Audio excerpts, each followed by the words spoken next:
Hello everyone. Welcome to the Exia IAS academy. तो चलिए देखते हैं कौन से इम्पोर्टेंट न्यूज़ आर्टिकल है जो रेलेवेंट रहेंगे एग्ज़ाम पर्सपेक्टिव से। तो इसमें मैं कल का जो पेंडिंग एनालिसिस है उसको कवर कर रहा हूं और कोशिश करूंगा कि शाम तक आपको आज का जो अर्थात अप्रैल 18 का एनालिसिस है वो भी कवर कर दूं।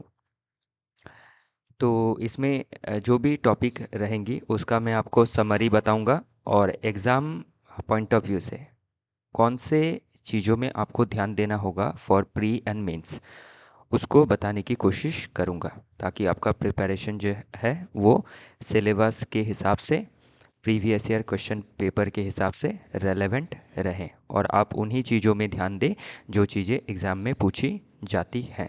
ओके,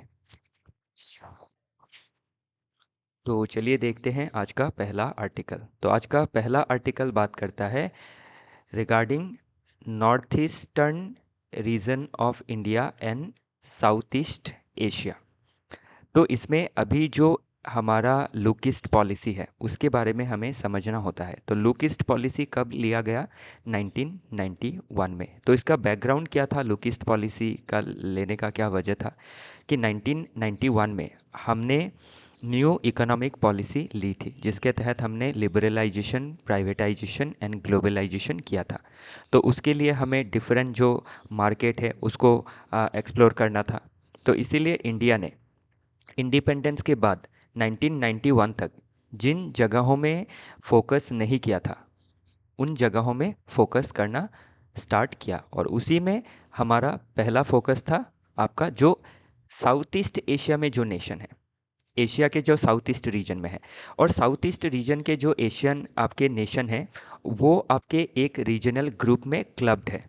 उसका नाम हुआ Asian, association of south east Asian nation. उसमें जैसे थाईलैंड हो गया, आपका म्यांमार हो गया, कंबोडिया हो गया, वियतनाम हो गया, तो ये फिलीपींस हो गया, मलेशिया हो गया, ये देश है उसमें इन्वॉल्व हैं। ओके, तो अभी हमारा जो साउथ ईस्ट एशियन रीजन है उसको इंडिया के साथ कनेक्ट करने के लिए सबसे इम्पॉर्टेंट रीजन हो जाता है इंडिया का नॉर्थ ईस्टर्न रीजन, जो गेटवे की तरह काम करता है। तो ये बात अभी हाल ही में जयशंकर साहब ने, जो हमारे एक्सटर्नल अफेयर्स मिनिस्टर हैं, उन्होंने ये चीज़ें दर्शाई कि हमारा वो चाहे आपका एक्ट ईस्ट का पॉलिसी हो, तो लुक ईस्ट को 2014-15 में इसको एक्ट ईस्ट कर दिया गया ताकि इसको और रियलिटी में लाया जा सके। और जो बीम्स्टेक आपका रीजनल ग्रुपिंग है, तो हम एक्ट ईस्ट पॉलिसी हो या फिर बीम्स्टेक नेशन से हमें जुड़ना हो, उनसे जुड़ने के लिए हमें थ्रू नॉर्थ ईस्ट ही जाना होगा। और इसीलिए क्या करना है, नॉर्थ ईस्ट रीजन का डेवलपमेंट करना बहुत ज़्यादा ज़रूरी हो जाता है।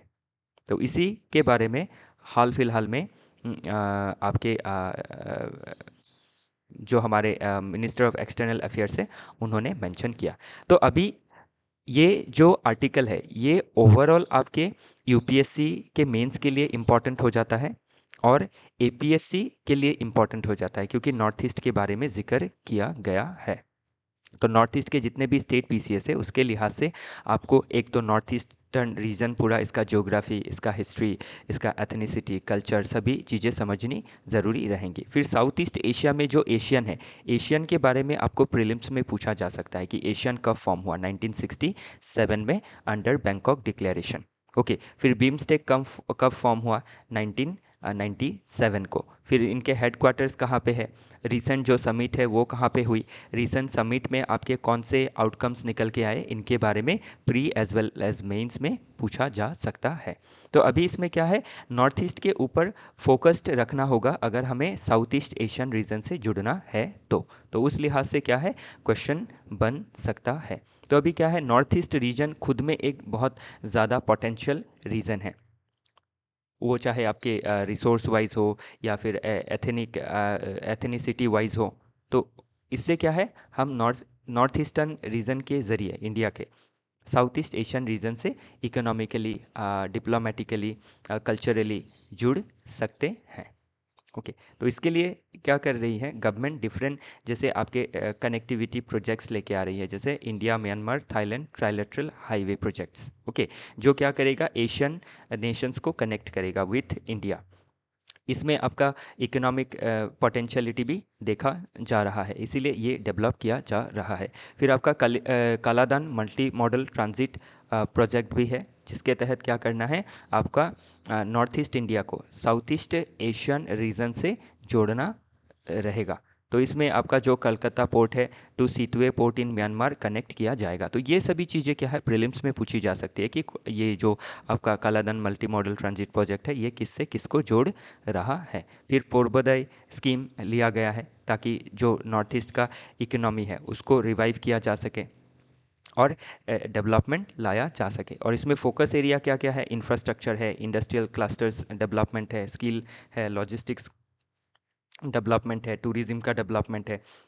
तो अभी सीधा सीधा पूर्वोदय स्कीम जो है ये भी मेंस में पूछा जा सकता है, प्रीलिम्स में पूछा जा सकता है। और ओवरऑल आपका नॉर्थ ईस्ट इंडिया को लेके साउथ ईस्ट एशियन से आप इन स्कीम्स का जिक्र कर सकते हैं मेंस में। और ध्यान रखिएगा, स्कीम अच्छी तरह से पढ़िएगा, एक तो आपको मेंस में भी लिखना होगा प्लस प्रीलिम्स में भी पूछा जा सकता है। ओके।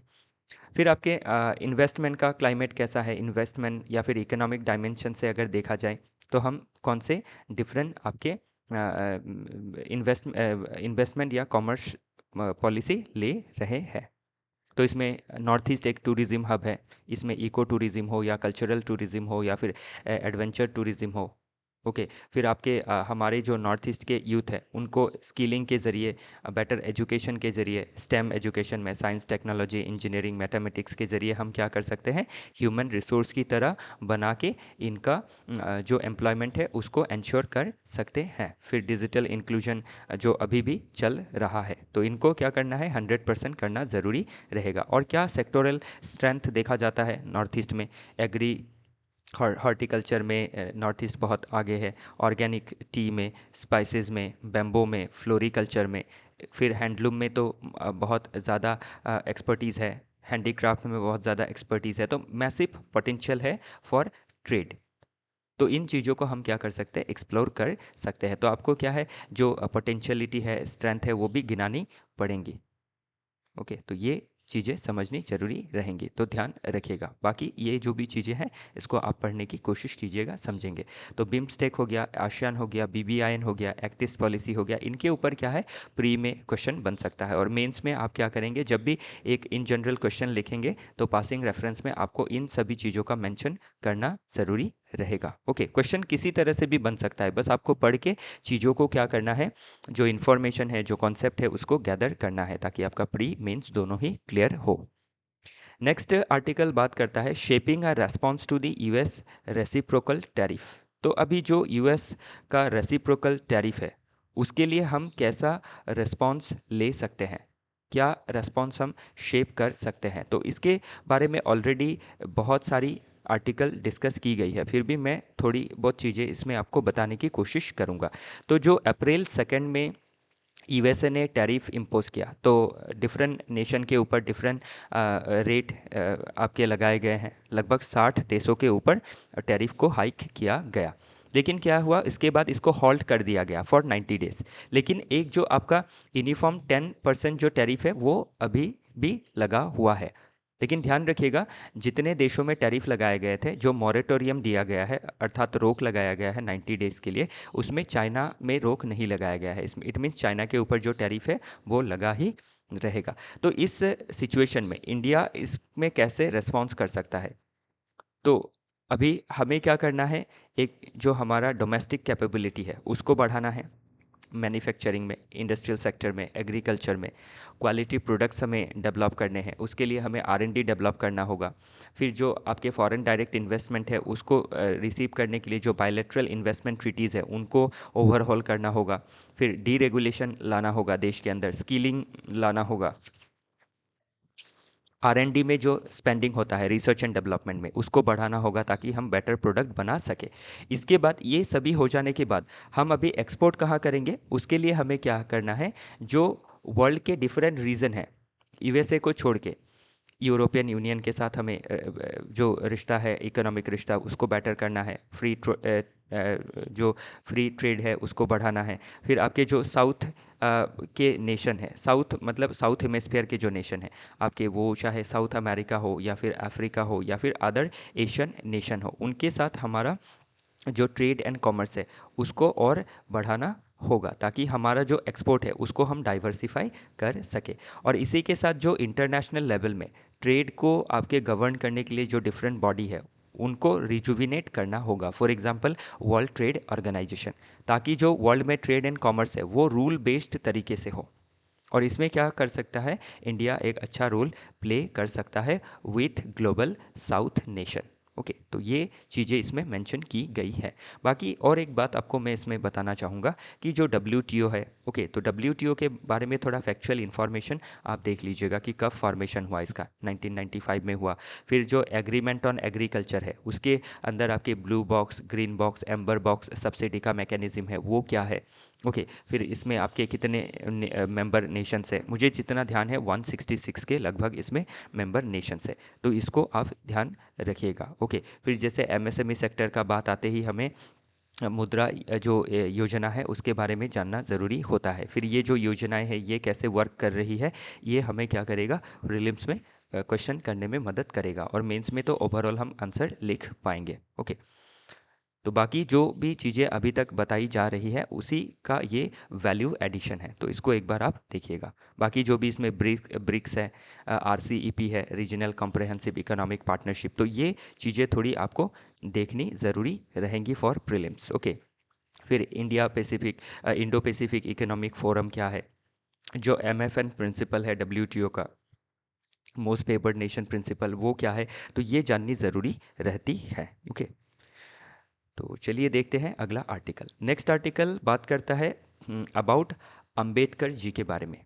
तो अंबेडकर जी द इकोनॉमिस्ट, तो अभी इसमें हमें क्या होता है, हम जब भी अंबेडकर जी के बारे में अंबेडकर जी का नाम सुनते हैं तो उनका ख्याल जब भी मन में आता है तो हमें लगता है कि वो सिर्फ एक पॉलिटिकल फिगर रहे हैं और कॉन्स्टिट्यूशन मेकिंग में उन्होंने एक बहुत ही बड़ा रोल प्ले किया है, एक आर्किटेक्ट का रोल प्ले किया है, बस उतना ही हम समझते हैं। लेकिन उनका वो एक इकोनॉमिस्ट भी थे। इंडिया की जो इकोनॉमी है कॉलोनियल समय में, उनमें भी उनका बहुत ज़्यादा योगदान रहा है, रोल रहा है, तो उसी के बारे में ये आर्टिकल है। तो अभी क्या करना है, हमें अंबेडकर जी के जो रोल है एज एन इकोनॉमिस्ट वो भी समझना ज़रूरी रहता है। तो जब अंबेडकर साहब पढ़ाई कर रहे थे फॉरेन में, तभी उन्होंने क्या है इकोनॉमी के ऊपर बहुत सारी रिसर्च की। इवन आपके इकोनॉमी के ऊपर, टॉपिक के ऊपर ही उन्होंने पीएचडी भी की है, और जिसका फोकस था इंडियन इकोनॉमी। तो अभी उन्होंने टाइटल जब एमए किया था 1915 में, तो उन्होंने एंशियंट इंडियन कॉमर्स के ऊपर स्पेशली स्टडी किया था। ओके, और फोकस एरिया क्या था, इकोनॉमिक हिस्ट्री ऑफ इंडिया, कि इकोनॉमी इंडिया का जो इकोनॉमिक हिस्ट्री है वो कैसा था पास्ट में, एंशियंट समय पे। तो roots of indigenous trade, pre colonial wealth, तो प्री कॉलोनियल समय में हम कितने वेल्दी थे, तो हमारे रूट्स क्या थे इंडोजेनियस ट्रेड के। तो हम देखते हैं ना कि डिफरेंट रीजन के साथ, वो चाहे आपके साउथ ईस्ट एशियन रीजन के साथ हो, चाइना के साथ हो, या फिर मेसोपोटामियन रीजन के साथ हो, जो एंशियंट हिस्ट्री में हम कवर करते हैं, तो उसके बारे में जिक्र किया था उन्होंने। फिर आपके the national dividend of India, इसमें उन्होंने पब्लिक फाइनेंस के बारे में फोकस किया था, इनकम डिस्ट्रीब्यूशन के बारे में फोकस किया था, ताकि इकोनॉमिक जस्टिस आ सके। ओके, तो इकोनॉमिक जस्टिस के बारे में, इंक्लूसिव डेवलपमेंट के बारे में उन्होंने बहुत पहले ही स्टडी किया था। तो इसमें अभी क्या है, हमारा जो मन में ये रहता है कि उनका सिर्फ जो योगदान है वो पॉलिटिकल लेवल पे ही है, लेकिन उनका क्या है एक इकोनॉमिक डायमेंशन भी हमें समझना ज़रूरी रहता है। फिर द प्रॉब्लम ऑफ रूपी, its origin and it's solution, तो मॉनिटरी पॉलिसी के बारे में उन्होंने उसी समय पे फोकस किया था, इन्फ्लेशन के ऊपर फोकस किया था, ताकि इन्फ्लेशन को कंट्रोल में रखा जा सके, जिस तरह से आज के समय पे ध्यान दिया जाता है कि सीपीआई का 2 to 6% के अंदर आरबीआई को कंट्रोल रखना है इन्फ्लेशन को। ओके, फिर करेंसी स्टेबिलिटी के ऊपर उसी समय उन्होंने ध्यान दिया था। और जो एक आपका हिल्टन यंग कमीशन था, जिसके रिकमेंडेशन की वजह से आरबीआई का फॉर्मेशन हुआ था 1935 में अंडर आरबीआई एक्ट ऑफ 1934। तो उस हिल्टन यंग कमीशन में अंबेडकर साहब भी थे, उन्होंने भी सजेशन रखा था हिल्टन यंग कमीशन के समक्ष। तो इसीलिए क्या है, उनका जो इकोनॉमिक कंट्रीब्यूशन है उसको जानना ज़रूरी रहता है। ओके, तो सोशियो इकोनॉमिक जस्टिस, फिर आपका इंक्लूसिव डेवलपमेंट, ये सारी कॉन्सेप्ट के बारे में उन्होंने बहुत पहले ही चर्चा किया था। बाकी ये हिल्टन यंग कमीशन के बारे में जो अभी मैंने आपको बताया, रिजर्व बैंक ऑफ इंडिया के बारे में, तो ये 34 में नहीं 35 में फॉर्म हुआ है। जो आरबीआई एक्ट है वो 1934 है। ओके। फिर फाइनेंस कमीशन के बारे में भी अर्ली एडवोकेसी किया था ताकि फिजिकल फेडरलिज्म लाया जा सके, सेंटर स्टेट के बीच में कन्फ्लिक्ट को रिजॉल्व किया जा सके।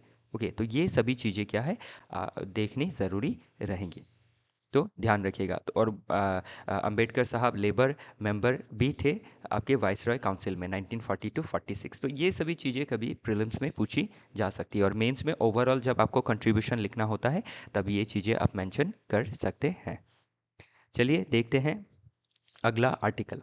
तो ध्यान रखिएगा इसका पीडीएफ ऑलरेडी अपलोडेड है टेलीग्राम चैनल में, तो उससे डाउनलोड करके इसको पढ़िएगा। ओके। तो अंबेडकर जी का जो इकोनॉमिक्स है उसको कैसे हम एजेंडा बना सकते हैं फॉर विकसित Bharat to achieve a develop nations tag by 1947। तो उसके लिए भी क्या है, अंबेडकर जी जो इन्फ्लेशन कंट्रोल, इंक्लूसिव डेवलपमेंट के बारे में बात किया था, मॉनिटरी पॉलिसी के बारे में बात किया था, तो उन चीज़ों को भी हमें संजो के देखना होगा। नेक्स्ट आर्टिकल बात करता है अ victory for all citizens states. तो ये आर्टिकल स्पेशली जो हाल ही में ऑनरेबल सुप्रीम कोर्ट के द्वारा जो रूलिंग दिया गया था तमिलनाडु गवर्नर केस में, उसी रिगार्डिंग ये आर्टिकल बात करता है। तो इसके ऊपर भी कई आर्टिकल हमने चर्चा की कि जो आर्टिकल 163 है उसके हिसाब से जो गवर्नर साहब है वो बाउंड है टू वर्क एज पर आपके काउंसिल्स ऑफ मिनिस्टर, कि काउंसिल्स ऑफ मिनिस्टर के हिसाब से ही उनको काम करना होगा, उनका कोई ज़्यादा डिस्क्रिशन नहीं है। ओके। फिर जो आर्टिकल 200 है जिसमें गवर्नर साहब के बारे में मेंशन है कि अगर एक बिल गवर्नर साहब के पास जाता है तो उसमें गवर्नर साहब के पास क्या ऑप्शंस रहेंगे। जैसे हमने 4 ऑप्शन देखे थे कि पहला तो वो असेंट कर सकते हैं बिल में, या फिर उसको रिकंसिडर के लिए वापस भेज सकते हैं गवर्नमेंट को, और तीसरा था वो विथहेल्ड कर सकते हैं बिल को, और चौथा था कि प्रेसिडेंट के पास भेज सकते हैं फॉर कंसिडरेशन। तो इसमें अभी क्या था, कोई टाइम फ्रेम नहीं था आर्टिकल 200 में कि गवर्नर साहब को कब तक जो असेंबली द्वारा पास की गई बिल है उसको एक्ट में तब्दील करना है, अर्थात असेंट देना है। तो इसके वजह से जो चुनी हुई स्टेट गवर्नमेंट है उनको दिक्कतें आ रही थी। जो चुनी हुई गवर्नमेंट है वो सिटीजन्स का जो एस्पिरेशन है उसको फुलफिल करने के लिए डिफरेंट लॉज बनाती है, और अगर गवर्नर जो चुने हुए नहीं है वो जो नॉमिनेटेड है बाय दी आपके यूनियन, बाय दी प्रेसिडेंट, तो वो क्या कर सकते हैं, जो डेमोक्रेटिक क्रेडेंशियल है उसको आपका डाइल्यूट कर सकते हैं। तो इसीलिए क्या है, सुप्रीम कोर्ट ने, ऑनरेबल सुप्रीम कोर्ट ने आर्टिकल 142 का इस्तेमाल करते हुए, जो कंप्लीट जस्टिस के बारे में बात करता है, तो 142 का इस्तेमाल करते हुए क्या किया है, आपका जो 10 बिल था लगभग, तो उनको आपका मान लिया गया कि ये पास हो गया है।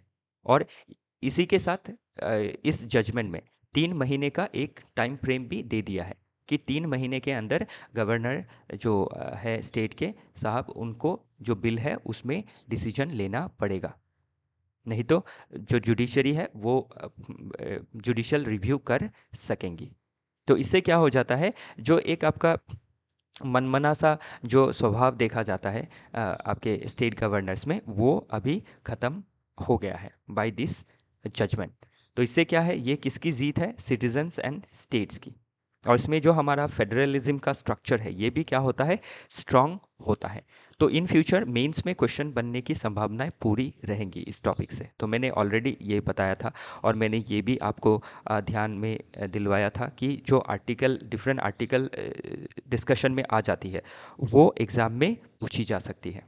ओके, जैसे आर्टिकल 200 है, आर्टिकल 201 है, फिर आर्टिकल 143 के बारे में अभी जिक्र किया, 10 बिल के बारे में जिक्र किया, तो ये सभी चीज़ें प्रीलिम्स में भी पूछी जा सकती है। और जब मेंस में पूछा जाएगा तो आपको क्या करना होगा, ओवरऑल इसके बारे में लिखना ज़रूरी रहेगा, ये सभी आर्टिकल के बारे में। और पास्ट केसेस भी है जो इम्पोर्टेंट है, जैसे एसआर बोमाई केस है 1994, जिसमें आपके जो सेंटर का जो आपका मेलाफाइड इंटेंशन के तहत आर्टिकल 356 का यूज़ रहता है प्रेसिडेंशियल रूल का, उसको भी जुडिशियल रिव्यू किया जा सकेगा ऐसा इस जजमेंट में कहा गया। और जो फेडरलिज्म का स्ट्रक्चर है उसको बेसिक स्ट्रक्चर की तरह संजो के रखा गया। तो अभी एसआर बोमाई केस क्या है, बहुत ही इंपॉर्टेंट केस है। फिर नबम रबिया केस है 2016 का, ये भी अबाउट गवर्नर के पावर के बारे में बात करता है।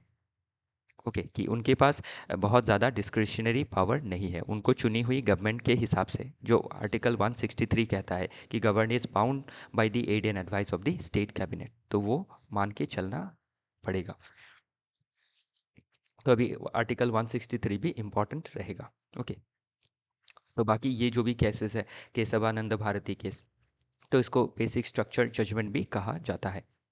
तो हम पॉलिटी में पढ़ते हैं बेसिक स्ट्रक्चर क्या है, कैसे ऑथोरिटेरियनिज्म के अगेंस्ट बेसिक स्ट्रक्चर काम करता है, कैसे कॉन्स्टिट्यूशनल जो वैल्यू है उसको प्रोटेक्ट करता है। तो ये ज़रूरी रहेगा ये सभी जजमेंट। ओके ध्यान रखिएगा मेंस के लिए।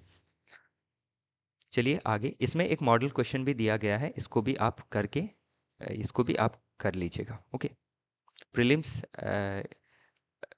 पास है, तो आप जितना हो सके एक दो क्वेश्चन तो दिन में लिख लीजिएगा, क्योंकि मेंस बहुत डिसाइडिंग फैक्टर होता है आपके सिविल सर्वेंट बनने में। ओके नेक्स्ट आर्टिकल अगेन बात करता है फिक्शन ऑफ बैलेंस्ड ट्रेड। तो ये भी अबाउट जो रेसिप्रोकल टैरिफ लगाया गया है बाय यूएसए, तो उसी के बारे में ये सभी चीज़ें फिर से जिक्र की गई है। लेकिन ध्यान रखिएगा कि हम इस टॉपिक को नहीं भी ले सकते हैं, फिर भी हमने क्यों लिया, ताकि आप क्या कर सके, इसको पढ़ के आपका रिवीजन हो सके। क्योंकि जो चीज़ें न्यूज़ में बनी रहती है ना साल भर, वो चीज़ें एग्ज़ाम में पूछी ही जाती है।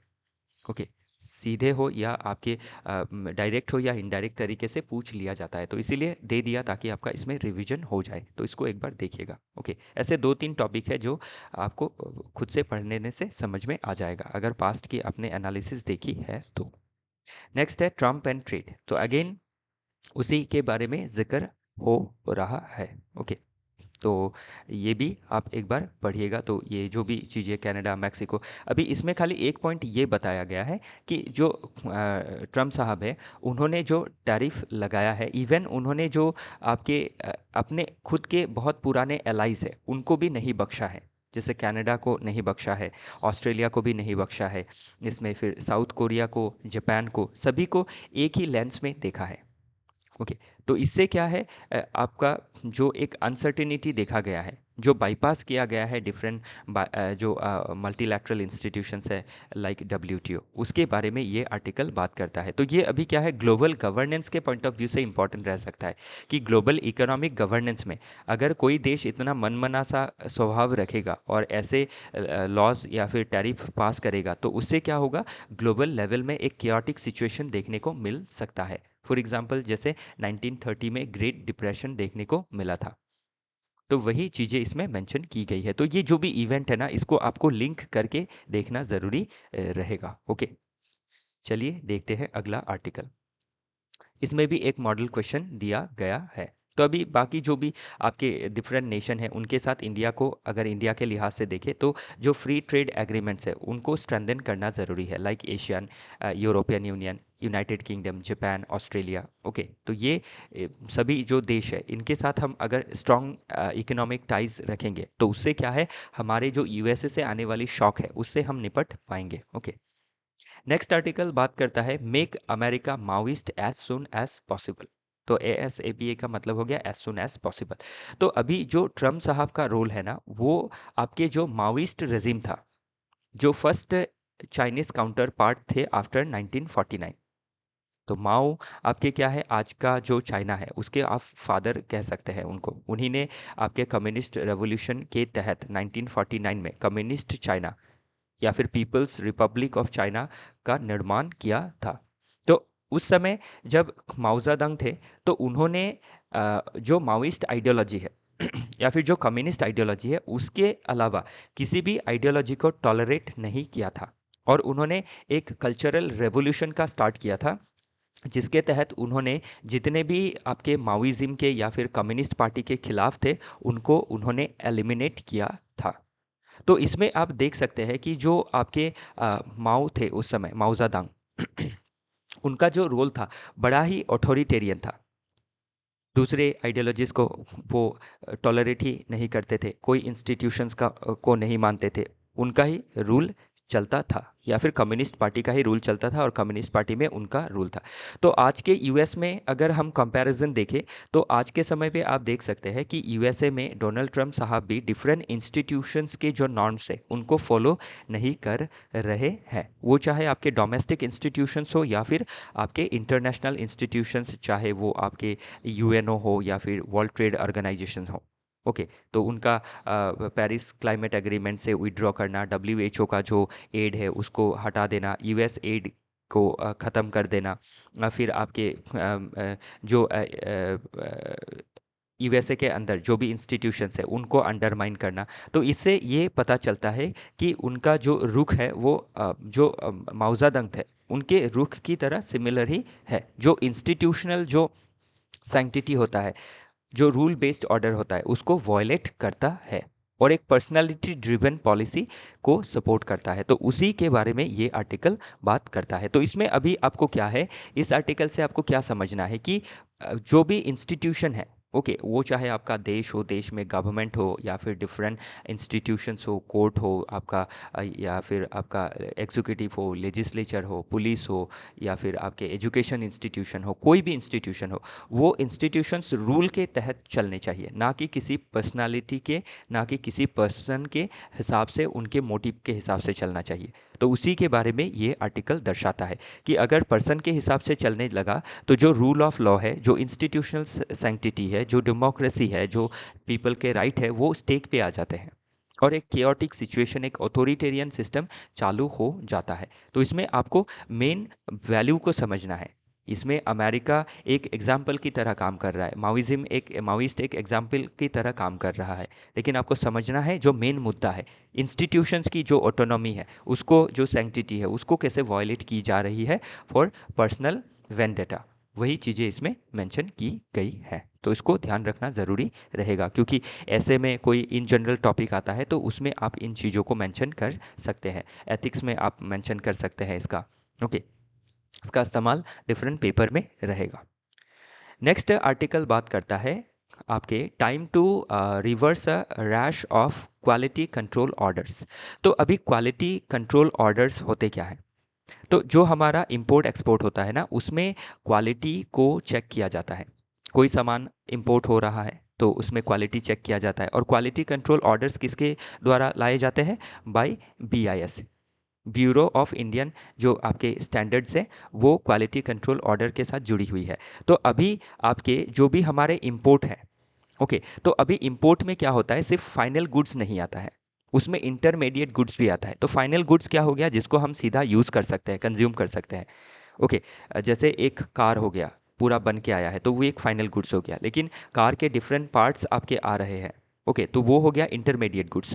तो आज हमारे देश में डिफरेंट जो एमएसएमई है, उन वो क्या करती है, डिफरेंट जो इंटरमीडिएट गुड्स बाहर देशों से आती है, डिफरेंट नेशन से, उन प्रोडक्ट्स का, उन इंटरमीडिएट गुड्स का इस्तेमाल करके डिफरेंट प्रोडक्ट को बनाती है, एंड फर्दर उसको देश में उसका आपका यूज़ होता है, प्लस उसका एक्सपोर्ट भी होता है। ओके, तो अभी अगर स्ट्रिक्ट क्वालिटी कंट्रोल ऑर्डर्स लाए गए तो इससे क्या होगा, आपका जो हमारा इंपोर्ट है उसके ऊपर असर पड़ेगा, और ये असर डायरेक्टली किसको इम्पैक्ट करेगा, हमारे एमएसएमई सेक्टर को इम्पैक्ट करेगा। तो यही चीज़ें इसमें मेंशन की गई है। ओके, तो इसीलिए क्या करना है, हमें जो क्वालिटी कंट्रोल ऑर्डर है, नो डाउट क्वालिटी को मेंटेन तो करना होगा ही, लेकिन अभी के लिए जो क्वालिटी कंट्रोल स्ट्रिक्ट एक रजीम चल रहा है उसको हमें थोड़ा ईज़ करना पड़ेगा, ताकि हमारा डोमेस्टिक जो मैन्युफैक्चरिंग है उसमें कोई हैम्पर ना हो। तो ध्यान रखिएगा, ये सभी चीज़ें इंपॉर्टेंट रह सकती है। अभी क्वालिटी कंट्रोल ऑर्डर क्या है, ओके, फिर ब्यूरो ऑफ इंडियन स्टैंडर्ड क्या है, ये सभी चीज़ें, ये रही ब्यूरो ऑफ इंडियन स्टैंडर्ड, तो ये बीआईएस का सर्टिफिकेशन रहता है। तो ये क्वालिटी को लेके, तो ये क्या कर सकती है, इंपोर्ट एक्सपोर्ट में दिक्कतें पैदा कर सकती है। उसी के बारे में ये आर्टिकल बात करता है। चलिए देखते हैं अगला article, academia versus Trump is a war of ideology. तो अभी ये जो आर्टिकल है स्पेशली अमेरिका के कॉन्टेक्स्ट में आया है कि किस तरह से जो गवर्नमेंट रहती है, ओके, अगर गवर्नमेंट फार राइटिस्ट हुई, ज़्यादा कंजर्वेटिव गवर्नमेंट हुई, तो वो हमेशा क्या करना चाहती है, जो एजुकेशन इंस्टीट्यूशन है उसकी ऑटोनॉमी को वॉयलेट करना चाहती है, जो फ्री एंड इंडिपेंडेंट थॉट है, जो इनोवेटिव आइडियाज़ है उसको ब्लॉक करना चाहती है by putting different short of hurdles, like आपके ग्रांट नहीं देना। तो अभी यूनिवर्सिटीज़ चलते कैसे हैं, गवर्नमेंट की ग्रांट की वजह से, जो गवर्नमेंट फंडिंग करता है अंडर बजट उसकी वजह से। तो अगर कोई यूनिवर्सिटी आपका इंडिपेंडेंट सोच रखता है और इंडिपेंडेंट थिंकिंग, क्रिटिकल थिंकिंग को डेवलप करवाता है जो गवर्नमेंट की आइडियोलॉजीज़ के खिलाफ है, तो उससे क्या होता है, गवर्नमेंट भड़क जाती है। और गवर्नमेंट क्या करती है, इंस्टीट्यूशनल जो ऑटोनॉमी है उसको कर्टेल करने की कोशिश करती है। वो चाहे आपके यूनिवर्सिटी के वीसी के अपॉइंटमेंट में हो, तो कोशिश करेंगे कि जो रूलिंग पार्टी का आइडियोलॉजी है उससे जो अलाइंड हो वैसे पर्सन को वीसी अपॉइंट किया जाए, करिकुलम को चेंज किया जाए। ओके, तो फिर आपके फंडिंग में रेस्ट्रिक्शंस लगाए जाए अगर कोई यूनिवर्सिटी नहीं मान रहा है। तो ये सभी चीज़ें क्या करती है, एक प्रोग्रेसिव सोसाइटी में बाधा बनती है, एक हर्डल क्रिएट करती है। तो सोसाइटी का, वो चाहे आपका सोशल डेवलपमेंट हो, इकोनॉमिक डेवलपमेंट हो, पॉलिटिकल डेवलपमेंट हो, इसमें एजुकेशन का सबसे बड़ा महत्वपूर्ण रोल रहता है। तो क्योंकि यूनिवर्सिटीज़ में ही ह्यूमन रिसोर्सेज बिल्ड होती है जो इन फ्यूचर देश को चलाने निकलती है। तो इसीलिए क्या करना है, जो यूनिवर्सिटी है, जो एजुकेशन इंस्टीट्यूशन है, उनके करिकुलम में, उनके आपके फंक्शनिंग में ऑटोनॉमी रहना बहुत ज़रूरी है। और जो भी डिफरेंट फार राइटिस्ट गवर्नमेंट जो ऑटोनॉमी को कर्टेल करते हैं वो करना सही नहीं है। तो अभी आपके ग्लोबली ये प्रॉब्लम देखा जा रहा है जहाँ पे ज़्यादा राइट विंग पॉपुलिज्म है। जैसे आपके ब्राज़ील में बोल्सो नारो के रेजिम में देखा गया था, ओरबान के रेजिम में हंगरी में देखा गया था, अर्डोगान के रेजिम अभी चल रहा है तो टर्की में देखा जा रहा है, फिर अमेरिका में देखा जा रहा है। तो ये सभी चीज़ें क्या है, सोशियो इकोनॉमिक पॉलिटिकल अपलिफ्टमेंट के लिए सही नहीं है इन लॉन्ग रन। तो अभी शॉर्ट पीरियड में लग सकता है कि सही है, लेकिन लॉन्ग रन में ये सही नहीं है। ओके, तो इसके ऊपर क्या है, ओवरऑल क्वेश्चन पूछा जा सकता है। ओके, कि कैसे आपके ग्लोबल लेवल में फार राइटिस्ट मूवमेंट एजुकेशन के ऑटोनॉमी के ऊपर इम्पैक्ट कर रही है। नेक्स्ट आर्टिकल बात करता है foster an ecosystem for deep tech startups. तो आपका ये आर्टिकल बात करता है स्पेशली अभी जो हाल ही में क्या हुआ आपका, स्टार्टअप महाकुंभ हुआ था दिल्ली के प्रगति मैदान में। तो ये चीज़ें पूछी जा सकती है। ओके, कि कहाँ स्टार्टअप महाकुंभ हुआ था, कब से हो रहा है, ये सभी चीज़ें प्रीम्स के लिए इम्पोर्टेंट रहेंगी। तो जो आपका स्टार्टअप महाकुंभ रिसेंटली कंक्लूड हुआ, तो उसमें डीप टेक के बारे में बहुत ज़्यादा डिस्कशन किया गया। तो अभी डीप टेक है क्या, उसके बारे में जानना ज़रूरी रहता है। तो डीप टेक क्या है, आपके ऐसे टेक्नोलॉजी है जो फाउंडेशनल आपके साइंटिफिक और इंजीनियरिंग इनोवेशंस में ध्यान देती है। For example cutting edge technology develop करना in field of AI, artificial intelligence, quantum computing, biotechnology, space technology, advance materials में, रोबोटिक्स में, क्लीन एनर्जी एनर्जी में, उसी को कहा गया है आपका डीप टेक। और ध्यान रखिएगा, जो कंज्यूमर टेक स्टार्टअप्स है, जैसे आपके सॉफ्टवेयर ऑफन सॉफ्टवेयर बेस्ड ही होते हैं, तो वो जो स्टार्टअप है उससे डीप टेक कहीं गुना आगे जाके काम करता है, fundamental scientific engineering breakthroughs को हासिल करता है। और इसमें आपका क्या होता है, ये सभी डीप टेक डेवलप करने में लॉन्ग समय लगता है, लॉन्ग जेस्टेशन पीरियड, मतलब जो आपका रिसर्च होता है और फाइनल प्रोडक्ट जब तक निकल के आता है उसके समय बहुत समय लगता है। तो 7 to 15 years लग जाता है, और उसके बाद जाके वो कमर्शियलाइज होता है। तो इसमें आपका बहुत ज़्यादा रिसर्च का ज़रूरत होता है, साइंटिस्ट की ज़रूरत होती है। ओके, जिसमें समय ज़्यादा लगता है। तो अभी कंज्यूमर टेक स्टार्टअप और डीप टेक स्टार्टअप के बीच क्या डिफरेंसेस है, कभी प्रीलिम्स में पूछा जा सकता है। तो अभी गवर्नमेंट क्या कर रही है, डीप टेक स्टार्टअप के डेवलपमेंट में ज़्यादा ध्यान दे रही है, ताकि हम इन फील्ड में एआई, क्वांटम कंप्यूटिंग, बायोटेक में, सुपर कंप्यूटिंग में, स्पेस टेक में हम सफलता हासिल कर सके। ओके, तो उसी के बारे में ये आर्टिकल बात करता है। तो इसी के साथ आज का जो डिस्कशन है वो समाप्त होता है। 18 का जो एनालिसिस है वो शाम तक मैं आपको प्रोवाइड करूँगा। आप बने रहिए हमारे साथ। आपका कोई समझने में दिक्कत होती है, डाउट होता है, तो आप हमें कमेंट सेक्शन में बताइए, हम उसको कैटर करने की कोशिश करेंगे। आज के लिए इतना ही। नेक्स्ट वीडियो में फिर मिलेंगे, तब तक के लिए।